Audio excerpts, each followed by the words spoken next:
Okay, so this will be a this will be a follow-up video to the video I did the other day, how I feel Australian sports may be rigged.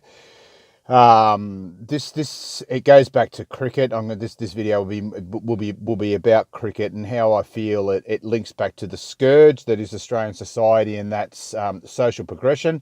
And it also may link back to the NWO and end of times. I'm not sure, but I'll sort of go through as to why I feel like this. So in my last video, I outlined that cricket, there's two big concepts now. There's reverse swing, and nobody can understand, nobody can explain to me why reverse swing just all of a sudden arrived there in the late 80s, early 90s, and none of the players before that time, how brilliant they were, and all these old greats who are beyond reproach, they never cottoned onto this reverse swing, but all of a sudden in the late 80s, early 90s, a couple of Pakistani cricketers latched onto it somehow. And now it's normal in the game, and it led to that ball tampering scandal we saw here. We're still this year, aren't we? In March this year. Also, the other big one that's happened is the drop-in pitches. I was watching that game yesterday in Melbourne, the most boring game of Test cricket you'll ever see. 200 and something, like 10 runs scored in a day's cricket. It was like 2.5 per over. It was nauseating to watch. I had to turn it off in the end. I watched the last sort of 5 or so overs of it just to see how it all ended up. But just a boring as batshit game of cricket on one of these drop-in pitches, and you just wonder what's going on, because this game isn't in the interests of the game, and it's just bizarre. There's I don't know how this one's going to go, but you can't be sure in Test cricket until the game's over. You just don't know what's going to happen over the next 4 days. But in any case, in that last video as well, I outlined that Don Bradman, the doyen of Australian cricket, one of these untouchables in Australian society, was a Freemason. I've had a bit of a look there this morning, and the list of Australian cricketers that were Freemasons just goes on and on. Ponsford, Bill Laurie, I saw Wally Grout. There's no doubt a whole heap I've missed. And something I did notice is that all the players that are named as Freemasons they're pretty well dead or on death's door, long retired. There's no real recent players there that are listed, but you can guarantee it's going to come out. It's going to come out in future years. Another thing that's happening to cricket here in Australia, back in the 70s, about when I was born in 73, in those years there, the years after that, there was a big rebellion in cricket. Kerry Packer led a thing called World Series cricket. It really captured the minds of the Australian public. It was a little bit slow to start, but it changed the face of cricket forever, for the better, for mine. And one of the things that happened is the Channel 9, they took over the coverage of the cricket from the ABC, and it was just far better. Far better. That old ABC coverage was horrendous. It was one camera. Every second over, you'd have to watch the cricket from behind the stumps, and it was just ridiculous.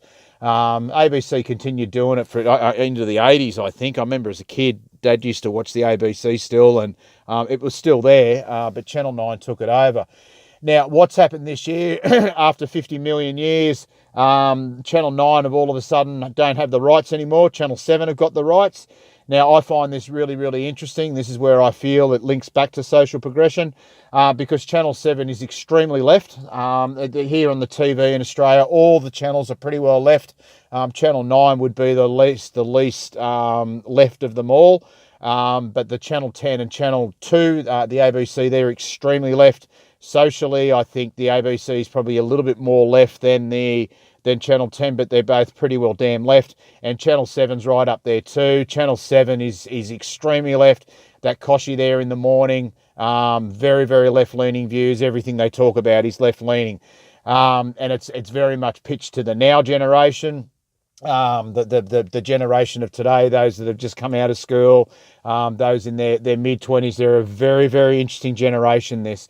I said in a previous video how I think it all links back to end of times, because the generation coming out of school now simply don't have an appetite to work. They're unmotivated. They feel like they're entitled to everything. They feel like they should get everything now. They don't understand the concept of a dollar. Now, I understand there's people out there in those age brackets who are not like this. I'm speaking generally, just what I see of a generation. And you can see that these people are coming out of school now. They've just got no appetite. Half of them go to uni and they just become professional uni students.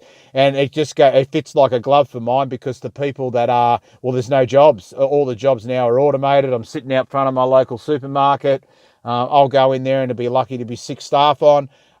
Because all the checkouts now, when you first go in there, when it opens, you can't go through a checkout that's manned. You've got to go through the self-serve ones, and that's just one way that all these jobs here in Australia, how they're disappearing. I'm testimony to it. I can't find work. I'm finding it really, really difficult to find work. I don't overly care anymore. It is what it is, and when you walk with Christ, you know that everything will be okay, and He will look after you. But I'm finding now that the Channel 7 coverage is it's suiting these young people of today, because you can see in the coverage they're trying to amp it up. They're trying to make it they're trying to make it hip. They're trying to make it a thriller minute.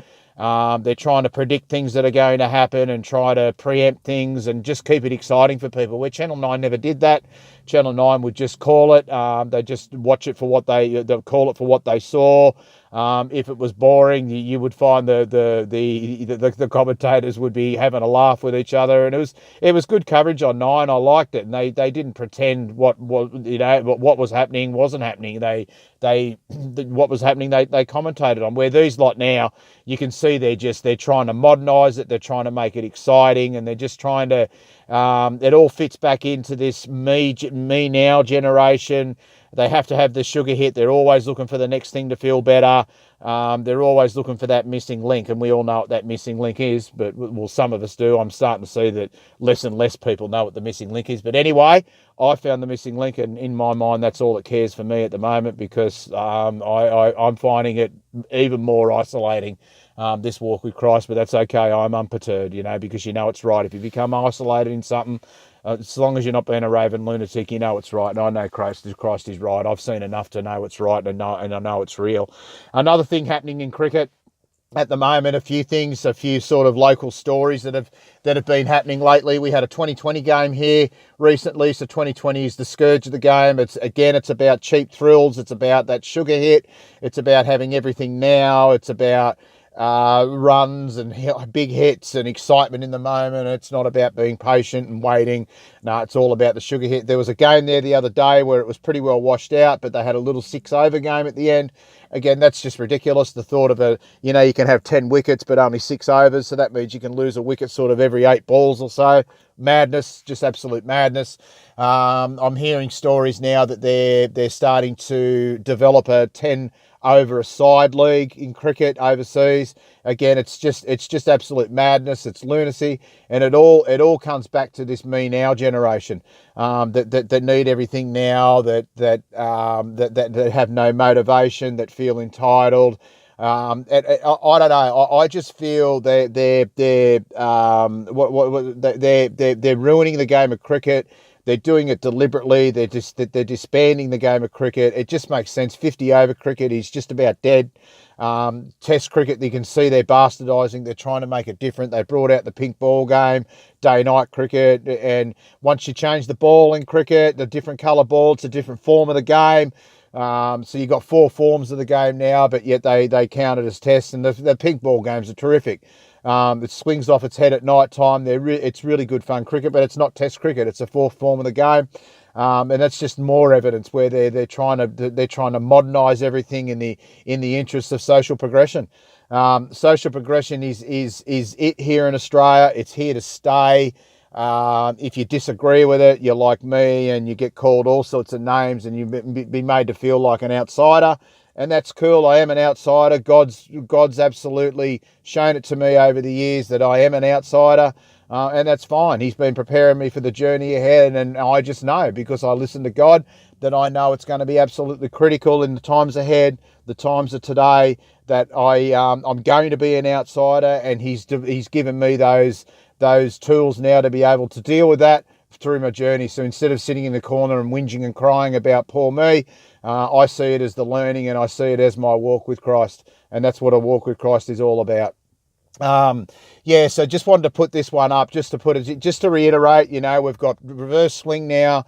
We've got drop-in pitches. Don Bradman was a Freemason. Most of the big names back in those days were Freemasons.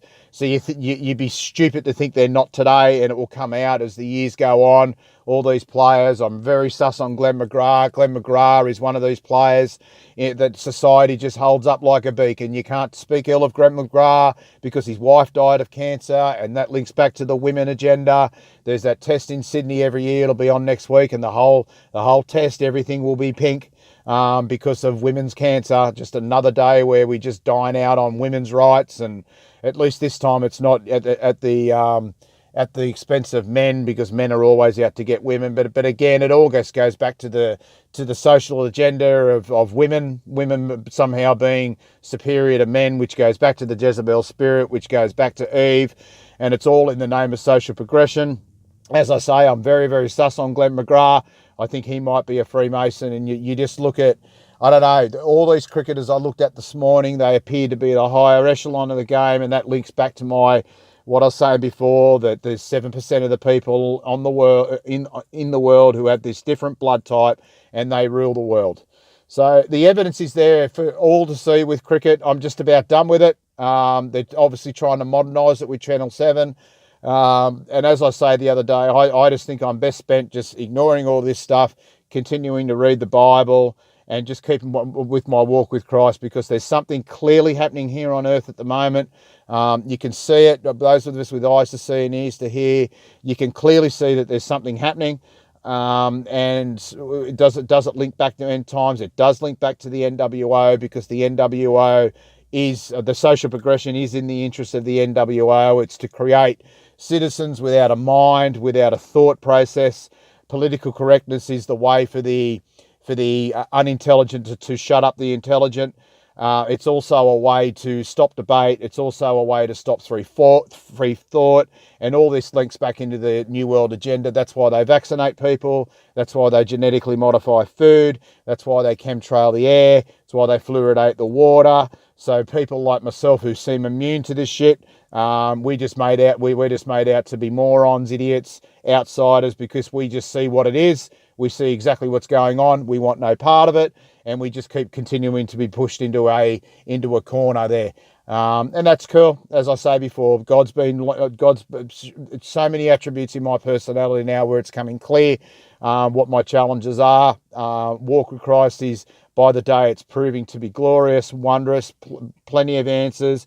But gee, it's hard. I said in that Christmas Day video there that I feel like I'm a visitor on earth now. I feel like it's Satan's world. It was very, very clear in that passage where Satan showed Christ all the kingdoms of the earth and said, I can give you all these. It's very, very clear that Satan runs this world. God did it for a reason. We got caught here somehow. Whether I sinned in heaven, or whether God saw me as somebody that needs to come down to fight a fight, I don't know. I'll keep praying, and all this will become apparent to me. But all this stuff with cricket, it's just all coming back to the NWO in the name of social progression, in the name of NWO and end times. I think it could be linked back to end times, because they're gradually normalising things being different, things being bastardized, things being taken off us. And as I say there the other day, everything in the world is up for discussion. And I'm just going to keep reading the Bible, keep my walk with Christ, keep praying, and my walk with Christ and my purpose on the earth coming clearer every day. And it is my number one in life.